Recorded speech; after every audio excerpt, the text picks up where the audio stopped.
Well, not much big on Nickelodeon this weekend. Just a new Bucket and Skinner and a new Troop. Of course, new SpongeBob, but I don't watch the cartoons. I will include in my review last Sunday's episode of Bucket and Skinner, since that has not been reviewed yet. And yeah, it's a great show. It was funny. I was uh got intense when they found out that this guy they thought was a jerk and a bully turns out to be the perfect guy that Kelly was dating. Then they set up this trap for him, and then the flowers and the candy explode in their faces. That cracked me up. I have to say, I feel sorry for the actor who plays Aloe, Glenn McGwen. Character is just a little over the top. Then on last night's episode, the one about the musical, uh,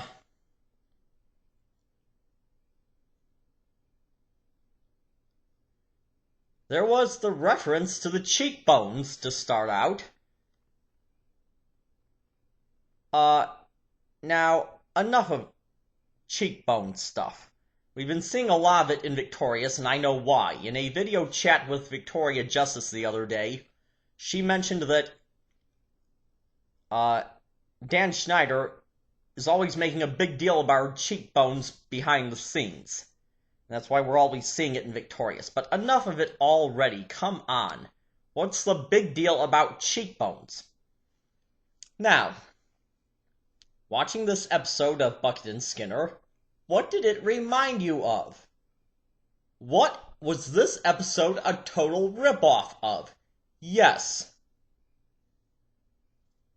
The play episode of Zoe 101. Yeah. Chase gets the lead male role, then he loses it to Logan and becomes the understudy. Both want the role because it involves kissing Zoe, so Chase tries to thwart Logan from being in the play.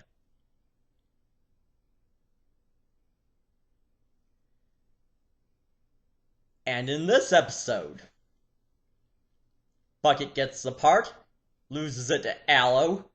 Bucket becomes the understudy. He tries to pull all these stunts to stop Aloe from being in the play so he can kiss Kelly. And did you notice something? The guy who played the drama teacher in Bucket and Skinner was the same guy who played the drama teacher in Zoe 101.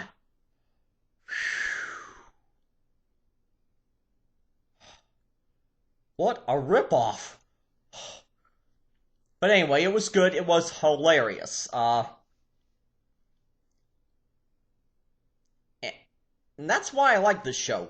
I would say it's stupid, except it's so stupid it cracks me up.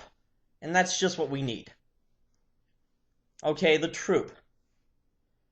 First of all, we know Melise Zhao has joined the cast of the Troop. Is she supposed to be joining the Troop itself eventually? What's going on here? And then the device that they use to erase people's memory, that was used very sparingly in the last seasons.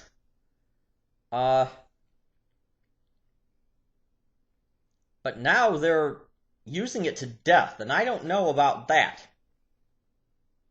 Oh, and I mentioned last time about the new theme song of the Troop. Listen to the lyrics. Do the lyrics have anything to do with the show? But I guess if they won't bring back the Ghostbusters, if they're not going to have a Ghostbusters 3 movie,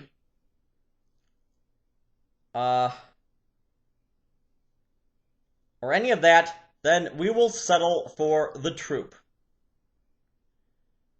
I apologize for stuttering. It has to do a little with this. If you, here on YouTube, if you type it into the search engine orthophil, you'll find videos, testimonials for the orthophil band, which is supposed to close gaps in the teeth.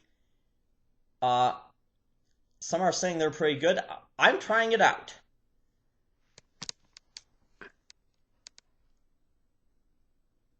You see that gap in the bottom of my teeth? So I'll know in a matter of weeks if it really works. And I'll know after it's been off for a while, if it'll stay closed, if it does close. So you will know from me whether or not it's the real deal. Okay, next week is the new Big Time Rush. No Joe. I hope to see Camille. And, then the new Victorious, locked up the following week. I don't expect it to be as good as I Party with Victorious, but it'll be fine. The big thing we're all waiting for is I Lost My Mind for the iCarly episode. So, till next week,